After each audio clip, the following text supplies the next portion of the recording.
За работата на Комисијата за верски заедници и религиозни групи, за она што моментално се случува во нашата земја и дали актуелната состојба може да предизвика проблеми, денеска разговарам со директорот на Комисијата, госпоѓата Валентина Божиновска. Најпрво добре дојдовте во студиото на телевизија Мега и ви благодарам за ова гостување. Благодарам на поканата и пријатно сум изненадена, ги поздравувам и вашите гледачи овдека.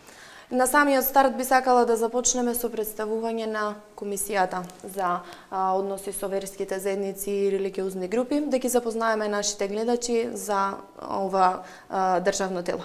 Знаете како, Комисијата за односи со верските заедници и религиозни групи е самостоен државен орган во делот на државните органи или органите од државната управа.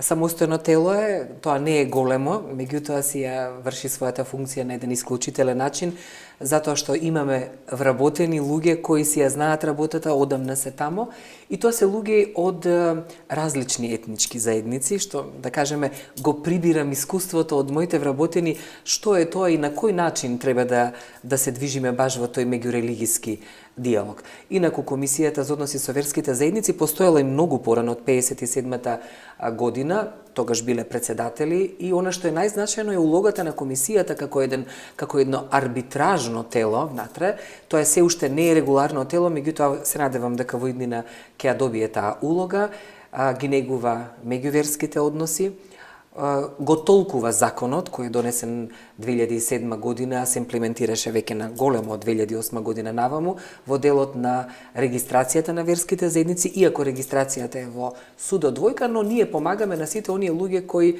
аплицираат за регистрација на верските заедници. Разговараме со луѓето кои се веќе регистрирани, го водиме регистарот на верските заедници и се разбира се она што значи проблем помеѓу верските заедници, оние што се регистрирани, оние што ни се петте во уставот, проблемите помеѓу државните институции и Комисијата. Значи се обидуваме се што е во наша моќ како институција пред се да балансираме, нели? Напати се вели кога имате верски соживот во државата, го имате и мирот. И навистина е така.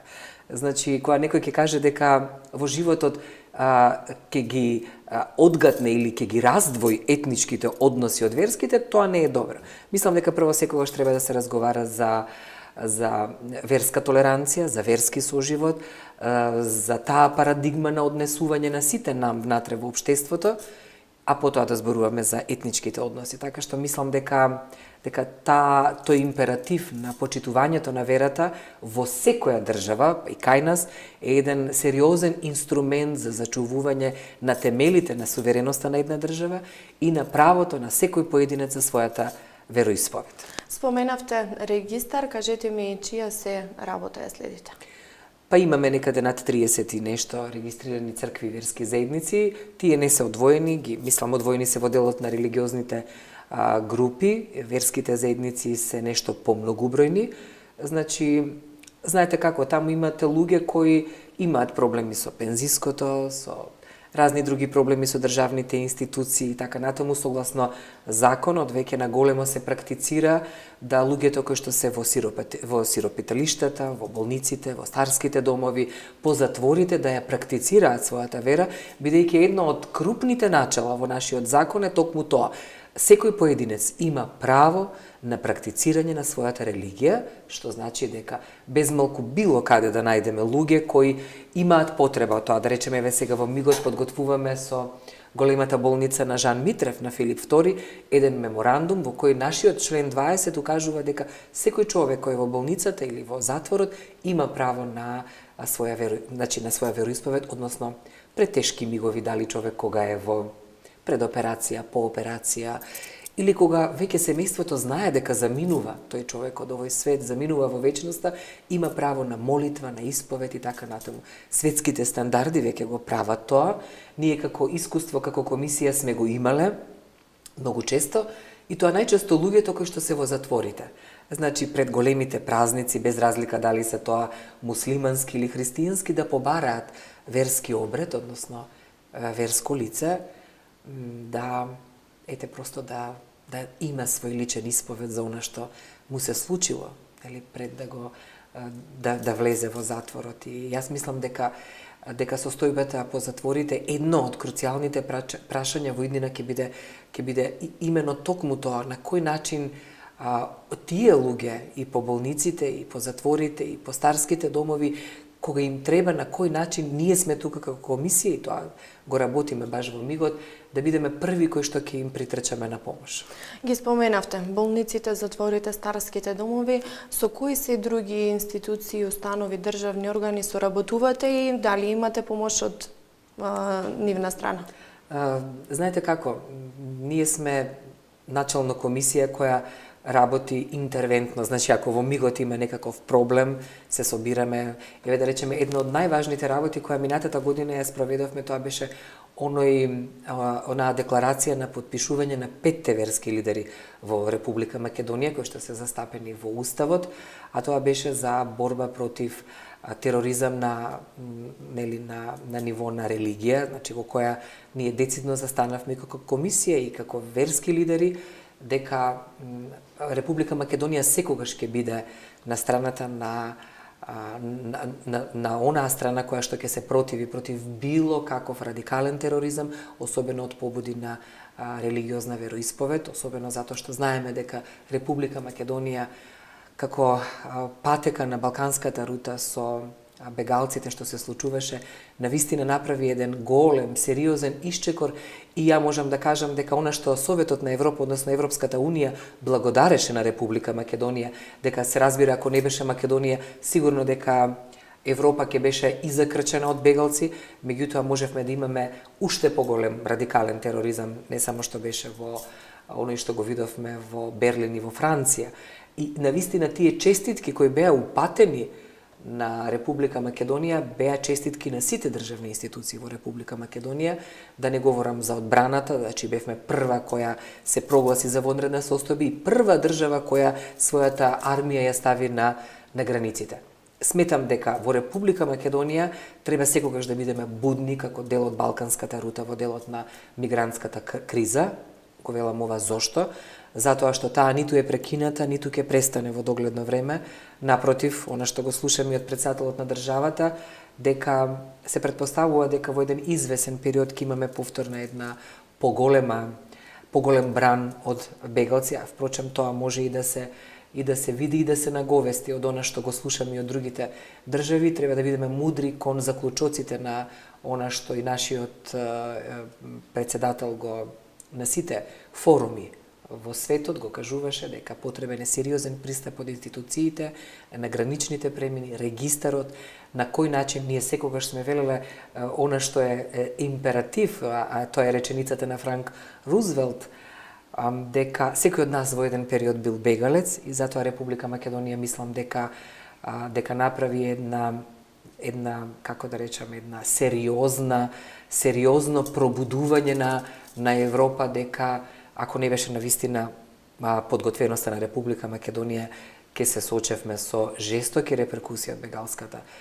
криза и на тој начин и требаме Република Македонија да продолжи. Ете сега да се навратам повторно на подпишувањето на таа голема декларација на верските лидери во Република Македонија, но и се заблагодарувам воедно на нивното учество внатре, дека верските лидери секогаш можат многу да помогнат во тој дел.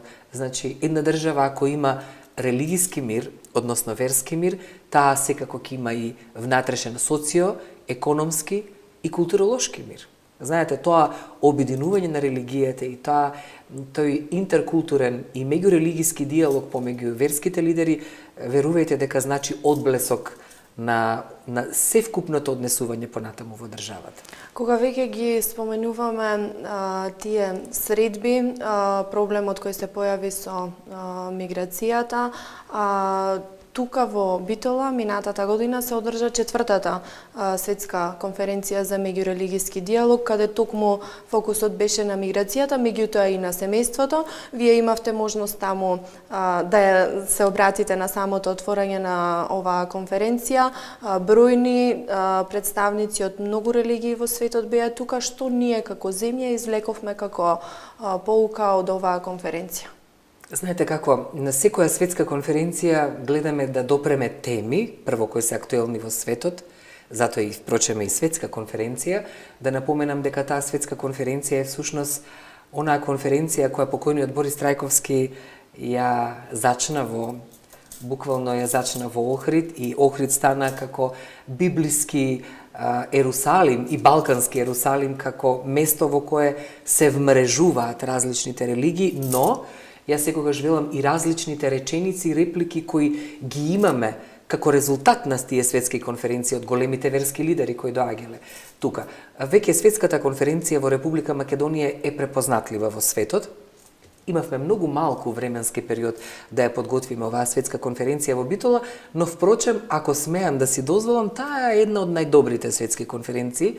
Ја поминавме во една фантастична атмосфера, многу концизна, многу точна, меѓу другото беше и токму проблемите и аспектите на мигрантската криза, но и особено оној темел кој ни беше многу значаен е состојбата на семејството и докаде се традиционалните принципи на семејството. Ни беше многу значајно да слушнеме како другите верски лидери размислуваат, бидејќи несомнено дека немаше верски лидер кој не рече дека во духот на било која религија, кога се воспитува едно семејство, особено нивните деца, тогаш имаме раст во верата. Кога имаме раст во верата, значи на секој поединец, било кој од нас, тогаш знаеме дека ние образуваме, всушност правиме одличен поединец, одличен човек, одличен лидер во општеството кој утре може и да го ставите во било која функција во општеството и да биде пример на човек. Но ги правевме тие разлики да видиме што е тоа што го кризираше семејството и општеството, а понатаму и општеството. Знаете, кога гледате дека после имплементацијата на предметот етика на религии, за мене која беше многу важна, и комисијата тука даде свој голем удел, кога видовме дека децата со еден неверојатен налет и покрај сите премрежја како да се воведе, дека етиката на религии ја сакаат и ја учат со голема љубов, особено за познавање на религиите, која ни беше многу важна за доближување на различните религии. Кога децата од муслиманска вероисповед, од христијанска седеа заедно и разговараа за своите празници, ние свативме дека всушност што повеќе часови им се потребни на тие деца околу тоа. Етиката и моралот ја црпат од тие предмети. Иако лично сметам дека и предметот по македонски јазик пружа многу за такви беседења, за такви разговори со децата. Еве и апелирам до наставниците по македонски јазик, некогаш дури и да се измолкнат од некои часови кои би можеле да направат одредени вежби, да разговараат за религиите, да разговараат за обредите во православието, во христијанството, во католицизмот, во муслиманството, за да видиме колку всушност сиот наш живот на оваа верска, религиска почва, наречена Македонија, всушност токму заради религијата ние сме успеале да бидеме заедно, да обстоиме заедно, да живееме и да се вмрежуваме со катадневните проблеми. Верувајте, и јазичната номенклатура на сите помали етнички заедници во Република Македонија, таа балканска лингвистика која ние сме ја понудиле како Република Македонија на Балканот, се друго што значи во делот на обредот, особено на 19-тиот век, ако ние ги читаме нашите познати преродбеници, Прличев, Миладиновци, Верковиќ, Шапкарев и така натаму, мнозина од нив ќе видите дека токму преку религиозната основа ја пишувале својата литература. Затоа велам дека оваа светска конференција изнуди една декларација која е многу важна, се однесуваше на бегалската криза, за која ние се заложивме што како држава ќе работиме понатаму, дека ќе бидеме во постојано заседавање, и тоа го правиме до ден денес, и особено во делот на семејството, дека треба враќање назад кон се она што значи традиција, раст во верата во семејството, и дека мислам дека еден единствен образец на здраво суштество, на здрав поединец е токму семејството. Ако се изнедри од фамилија добро дете, ако си кажеме, тогаш ќе имаме здрав поединец во општеството. И обратно, како родители сме одговорни да изнедриме и да извадиме од нас се што е позитивно за нашите деца, како собствено огледало и ехо, да бидат вистински луѓе и креатори на ово општество. Споменавте дека во повеќе насоки и повеќе работи се прават за таа меѓусебна поврзаност без разлика на верската и етничка припадност, меѓутоа мора да се постави прашањето дали и колку често во Република Македонија се појавуваат проблеми меѓу различни верски заедници. Знаете како, добро е што постои тој меѓурелигиски совет, значи верските лидери си имаат катадневно заседание, значи они си се гледаат, си разговараат меѓу себе, отвараат одредени проблеми, ги представуваат на државниот орган, ние сме тука за тоа, но она што навистина ме радува дека имаат сјајна соработка. И верувајте дека многу пати го повторувам тоа, дека таа нивна соработка е всушност огледало на нашиот мир во државата. Сме имале, како не, се сеќавате на настаните на Кале кои се случија, и јас велам безмалку кога политиката ќе влезе во религијата, односно во верата, таа секогаш репродуцира непријатни работи. Мораме да бидеме крајно внимателни, не заради секуларноста на државата, одвоеноста, напротив, државата секогаш треба да биде рамнобудилник на верските заедници во делот на помошта, во делот на еден вид сервис. Не треба да бидеме неми, но треба да им помогнеме во делот онаму каде што ќе видиме дека има конфликт. Гледате тога што се случуваше на Кале, без разлика дали беа македонци или деца албанци, се случуваше камења и така натаму, провокација од едната или од другата страна, а Кале е всушност стожер на една, би рекла, една голема и христијанска уметност, и муслиманска уметност. Тамо сега имаме никнато два музеа. Едниот музеј е од праисторија, другиот е од отоманското време, значи таа ќе биде галерија на уметност од отоманското време, така што мислам дека кога тоа ќе го споите едно Кале кој е стожер во Македонија, односно во главниот град Скопје, ќе видите дека тоа не може да биде место на верски конфликт, туку напротив, тоа може да биде раскрсница токму на нашето културолошко обединување ни сите овие векови наназад, и се надевам дека во извесен период ќе ги видиме отворени тие два музеа горе на Кале. Како комисијата реагира и помага кога ќе се појават проблеми од ваков тип? Знаете како, да речеме сме имале сериозни настапи од страна на Реисот, Улема Хаджи Сулеман Реджепи, кој човекот многу сериозно побарал, знаете, она што се случуваше со џамиите, кога одредени радикални структури, обичните верници не ги сослушуваа, ги бркаа од џамиите, не можеа да ја изразуваат својата молитва, без разлика дали е тоа петочната молитва или било која, кога беа запоседнати 4 до 5 џами. Јас бескрено благодарам заради таквиот одзив од страна на исламската верска заедница, која имаше слух да и помогне на Република Македонија. Ние видовме после со акцијата на Министерството за внатрешни работи дека се случи акцијата Келија 1 и Келија 2, во која беа фатени тие луѓе кои пропагира радикален тероризам, и јас велам, ако тоа не беше така, ако не се случеше тој линк помеѓу исламската верска заедница, Министерството, кое веројатно будно ги следала многу поодамна, тоа беше пред 5-6 години кога Реисот кажа дека Тутунсус џамија, Јаја Пашината џамија беа запоседнати токму од такви структури. Јас велам, кој знае кај ќе беше крајот, веројатно ќе ни се случеше некаков конфликт од кој немаше да знаеме од какви размери можеше да биде во Република Македонија, но велам, секогаш треба човек да биде будно отворен за такви работи и не постои време и невреме. Значи, можеме од утро да ни се случи тоа, па преку ноќ. Тука сме за секакви такви мигови да брзо да алармираме, затоа што лично сметам дека буквално целиот свет е нанозе од тој радикален тероризам, дека ниту ние сме мала држава која може да не одмине, напротив, ние сме, би рекла, еден мегник баш она што се случува околу Босна, Косово, бегалската рута, ние сме тој транзит и трансфер на бегалците, и мислам дека будно со отворени очи треба секој поединец во институциите да биде отворен кон разрешување на таква работа. Оваа година ја имавме и Мајка Тереза, годината на Мајка Тереза, бевме во Рим кога таа беше канонизирана за светица. Заедно ги работевме со католичката црква, деновите на Мајка Тереза, татковинската прослава.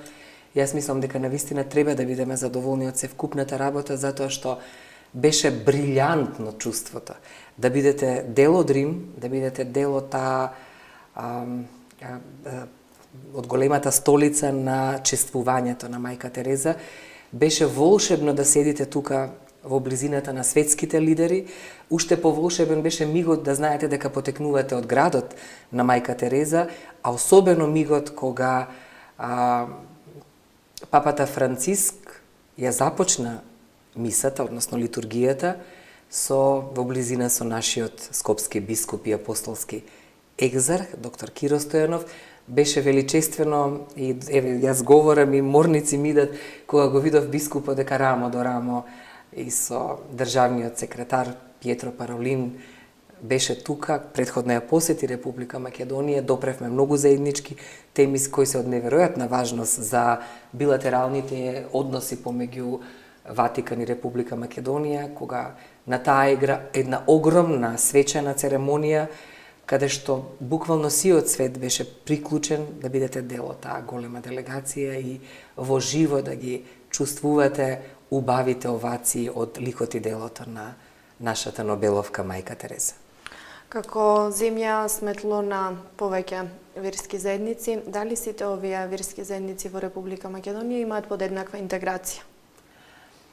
Па би рекла да, знаете, интеграцијата не е никогаш доволна. Таа треба секогаш да биде и попродлабочена и, како би рекла, со текот на годините таа искуствено си добива на подобри позиции. Значи, ниту некој од нас имал поголемо искуство во тој дел, но јас велам секогаш кога ќе ги интегрирате сите и помалите верски заедници во општеството, тогаш навистина имате општество во кое со право првото начало на почитувањето на религиозната определеност е број еден и ништо друго. Значи, мислам дека во тој дел Република Македонија, особено со законот за црква, верска заедница, религиозна група го постигна тоа ниво. Она што за жал, денови ве давав некој интервју во печатените медиуми, она што за жал загрижува е понекогаш таа линија на поголема либерализација на законот во кое постојат, ги нарекуваме секти, преку разни здруженија да бидат регистрирани и вие знаете дека цел свет им се случуваат такви моменти да влијаат врз социјалните мрежи, тие секти да се прикриваат преку здруженија, да манипулираат особено со младите деца, со младата популација, и тоа најчесто од 10 до 16 години. Тоа се харизматични луѓе кои доаѓаат и сега најнапред ќе се регистрираат во вид на здружение, а потоа гледаме во делот на представки, на пријави кај нас во комисијата, дека влегуваат во одредени куќи, станови, вршат обреди и така натаму. Тоа е нелегално и тоа е согласно кривичниот законник казниво, но она што мене лично ме плаши е подводливоста на одредени група на деца, на млади луѓе кои во одреден момент заради криза во семејството, разводи или пак да речеме за тоа што се они во поинаква психолошка состојба. Доволно да се тинејџери, ме разбирате? Доволно е да имаат одреден проблем, дали не се нашле во општеството, во школото, имаат проблем во оделението или со првата љубов. И сега наоѓаат некакво решение. Или психолошка некоја депресија. Значи, сето тоа се млади луѓе кои наместо да отидат кај своите родители да разговараат или кај своите професори па и да појдат кај психологот во училиштето, најнапред ги гледаме дека се јавуваат баш кај овие здруженија кои, велам повторно, се зацкриваат во вид на секти и тука стравувам, бараме решение на кој начин тоа да бидеме внимателни, да не се случи блокирање, јас велам, на нормалниот начин на живење на младите луѓе и секогаш апелирам родителите да бидат многу будни и да проверуваат, да разговараат со децата што е тоа по социјалните мрежи или контактираат со луѓе кои не ги познаваат, а се харизматични, им велат, аха, ние дојдете, ќе го решиме вашиот проблем, или дајте онолку пари, толку пари. Имавме случување, да не говорам за една жена која некаде над 14-15 илјади евра дала на одредена група на луѓе, никогаш не и се вратиле, никогаш проблемот не и се решил, но, како да кажам, проблемот остана да виси и јас би рекла и нејзиниот проблем се продлабочи многу повеќе. Мислам дека, за жал, ова време, не време, на постојана трка, на работа, на на немање собствен ник, да седнеме, јас велам секогаш, јас ја фатив таа генерација, кога успевавме да седнеме на трпезата и да разговараме, кога не бевме толку блокирани од компјутерите, од телефоните, и имавме беседење еден со друг, со луѓето, со пријателите, со роднините, со родителите. Нам ни недостига во овој период вербалната комуникација. Заедно да се насмееме, да отвориме разговор. Знаете, Венко Андоновски во една прилика го среќавам, вели, се заборавивме тактилно и сетилно и да разговараме, и да се допреме, и да чувствуваме. Исто мислам дека децата се комплетно изолирани. И потоа, знаете, кога ќе се освестиме, влегло во некоја секта или влегло во некој непријатен манир во собствениот живот, но тогаш е веќе предоцна. Затоа велам, будни да ни бидат родителите. Будни, просто нека се остави работата, да се проверуваат децата со кого комуницираат и на кој ниво преку социјалните мрежи и со своите пријатели на Facebook. Добро, еве, овој разговор нека биде еден апел Абсолютно, и до родителите, а секако и до училиштата, така е. побудно да И се да се следат разговара сите, на таа тема. побудно да се следат сите тие Апсолутно, ситуации, а вие како комисија секако ќе продолжите и во иднина со сето ова. Она што исто така морам да го поставам како прашање на актуелна состојба во Република Македонија или едно прашање кое веќе извесен период стои отворено, а тоа е темата за двојазичност на целата територија на Република Македонија. Дали сметате дека станува збор за различна етничка припадност, различни јазици, религии, дали сметате дека отворањето на ова прашање и негово поголемо продлабочување може да доведе до проблеми? Знаете, јас имам докторирано токму на македонскиот јазик, значи стилот на говорот и изговорот на обредната литература во 19 век. И токму кога се навраќам секогаш на тој 19 век, секогаш велам, фасцинантно е живеењето на различните етнички заедници во Република Македонија и дека и турците, и албанците, и македонците, и власите, и србите, и ромите го праеле тој културолошки мозаик во Република Македонија и токму од тоа богатство на заедничките вредности ние имаме за задача да ги црпиме нашите искуствени нов различности, нов начин на различно живење. Знаете, не треба многу да се говори од секојдневието. Треба да се вратиме во тие векови наназад за да видиме какви имале заеднички свети места тие луѓе. Тие живееле на оваа територија, меѓутоа практицирале катадневно живење. Тоа што значи од будење рано на сабајле до комшилак, па влегување од едната капија во другата капија. Значи, вие кога ќе појдете во било кое тетовско село или во било кое гостиварско село во кое живеат и македонци и албанци, верувајте ми дека и македонецот знае да праша колку вичини доматот на албанецот на албански јазик и албанецот знае да му одговори на македонски јазик. И обратно, било кое мое одење на Битпазар, всушност моето обраќање, бидејќи јас купувам кај албанец секогаш на пазар, кога одам во продавница, исто така, си ги знам продуктите и знам зашто одам. Никогаш во животот не ми текнало на ум да помислам да го сменам својот човек од каде што пазарувам или пак моите пријатели албанци. Значи, наеднаш отидовме во една состојба, во еден лош документ, еден несреќен документ кој е направен од соседни држави од Албанија, а е проверен во исто така соседна држава, без разлика дали Еди Рама го подготви документот, а Хашим Тачи го провери, а нашите луѓе го поднесоа на маса за да се разгледува. Јас велам секогаш документите и хартијата, таа не дава реален одговор колку што искуствените работи во Република Македонија. Значи, она што е апел мој, реален апел, и мислам дека повеќето од луѓето и од професорите кои деновиве имав шанса да разговараме, дека таа балканска лингвистика која ние ја имаме понудено токму со тоа што ние комуницираме заедно, ние живееме заедно, ние имаме не само турцизмите кои влегле во македонскиот јазик, кои се 300-400. Не, ние имаме и многу македонски зборови кои се влезени во албанскиот јазик и обратно, многу синоними кои се влезени во македонскиот јазик. Буза, леунка, нели некојаш викаме во одредени се, види бузата, види леунка, значи безброј, некаде баш од Шабан Демиреј ги читав денови и од Агим Полјоска ги отворив книгите за кои они вака едни сјајни примероци ни даваат, и јас велам, еве го решението, тоа е тоа. Значи, нема нам да ни даде решение и спокој во државата ако ја дадеме двојазичноста. Напротив, еден мој драг пријател во Скопската чаршија ми вели, Валентина, мене не ми е важен дали ќе ми биде втор службен јазик, албанскиот јазик. Мене ми е важно колку ќе имам пари во џебот. Видете, тоа е една вака сурова реченица, ама многу точна, многу народска, и така е. Значи, нашата разноличност треба да ја црпиме во заедничките вредности. Значи, ајде да видиме што правеа тие луѓе во сите векови наназад. Како тоа они знаеа мудро да живеат еден со друг, не еден покрај друг, еден со друг да живеат, па да си дојдат на Великден, на Курбан Бајрам, на Рамазан Бајрам. Како тоа они портите не ги затвараа навечер? Така, не се тепаа македонците и албанците, напротив, при прв миг си се викаа еден за помош.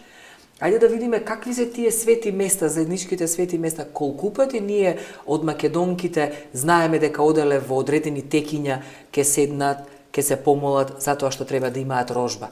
Ама исто така имаме многу албанки кои ке преноќат во Свети Јован Бигорски и ке спијат на денот на Свети Јован Крстител за да имаат рожба и така натаму.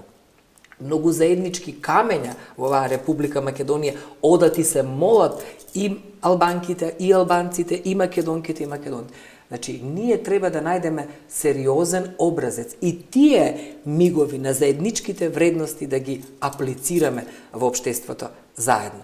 Значи, ние имаме и преродбеници од албанската страна кои биле католици, кои помогнале многу за македонскиот јазик. И обратно, македонскиот јазик и тоа како ни своите преродбеници, овие што пред многу ги спомна во 19. век, помогнале искуствено за нашето заедничко живење. Да не говорам тука за македонците со исламска вероисповед, исто така кои имаат сериозно значење за животот во Република Македонија. Лично сметам дека ако Република Македонија беше 5-та во Европа во делот на економскиот развиток, а 10-та во светот за инвестирање, мислам дека клучот на крајот на оваа криза е токму затварање на овие теми, буквално затварање, и да видиме што е тоа што ќе го направи животот на сите етнички заедници подобар.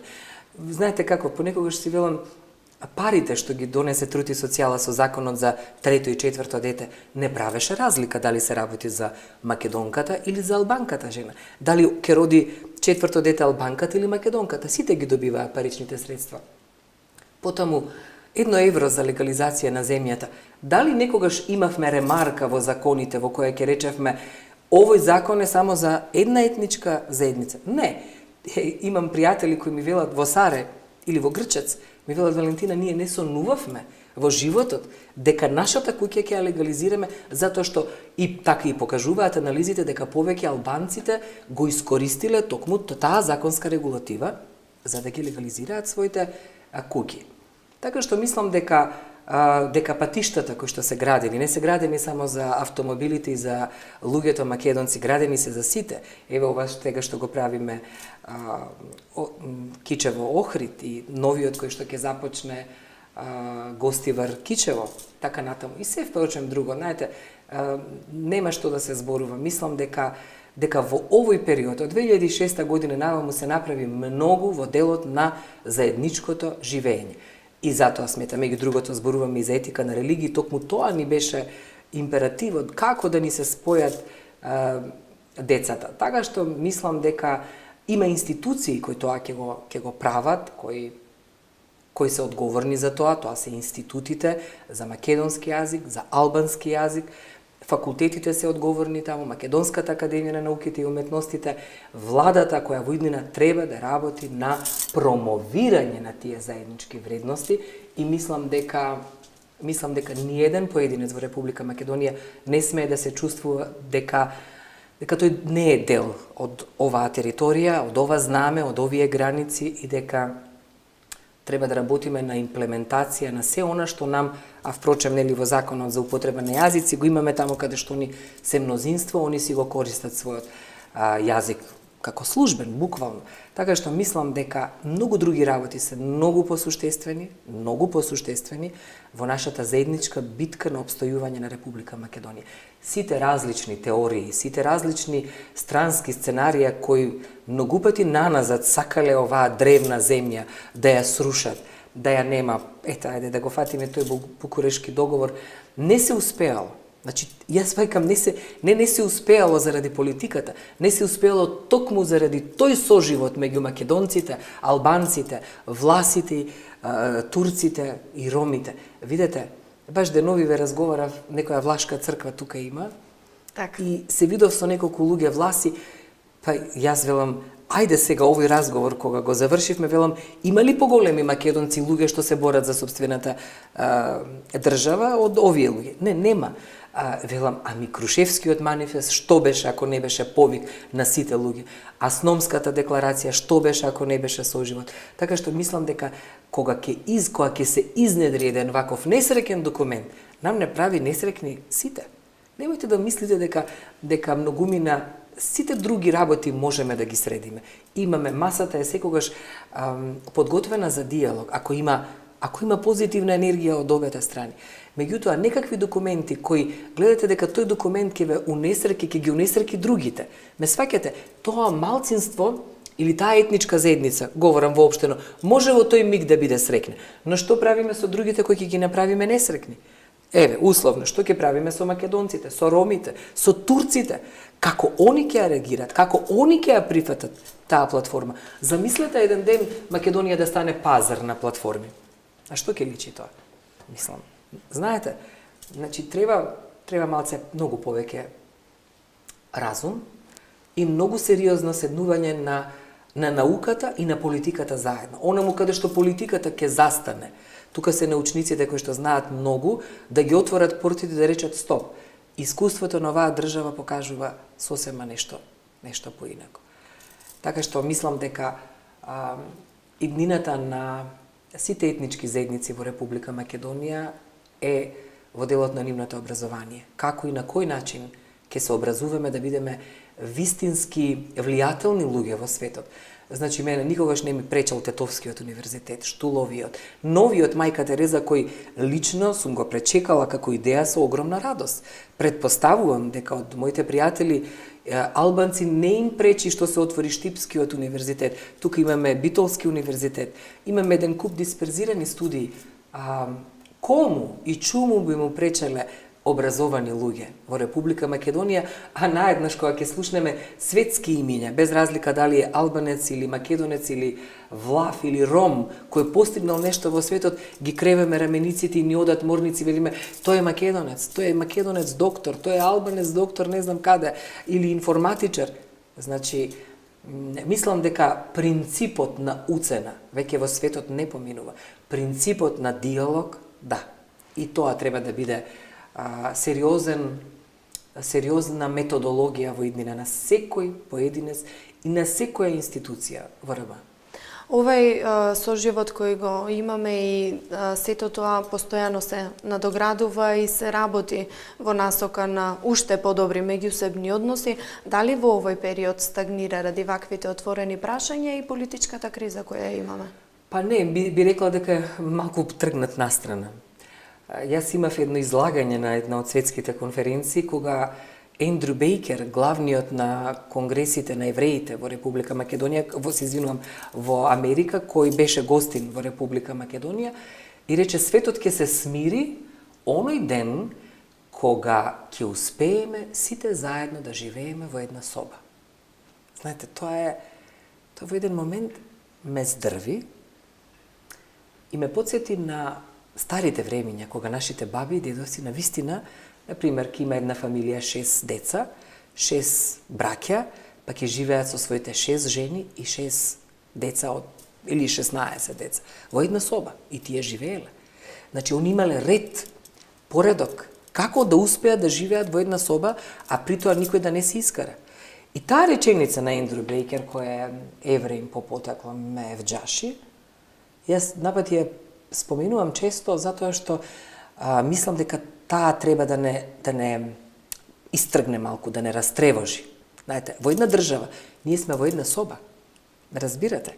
Ако ние сами не успееме, ама буквално сами, да направиме дневен ред на однесување, така, на кога ќе станеме, кога ќе го направиме ова, кога ќе го направиме ова, и тој дневен ред не го почитуваат сите, тогаш ќе настане калабалак, така, ќе настане хаос. И затоа велам, сега во овие мигови, да, тоа е тргнато понастрана, но мислам дека навраќањето на овој момент, да живееме сите во една соба, со оглед на фактот дека ние на ист начин ја чувствуваме болката, на ист начин плачеме, на ист начин тагуваме, на ист начин боледуваме. Кога ние ќе одиме на педиатрија, мајката со своето детенце македонче и мајката албанка подеднаква ја чувствува болката кога детето е сериозно болно.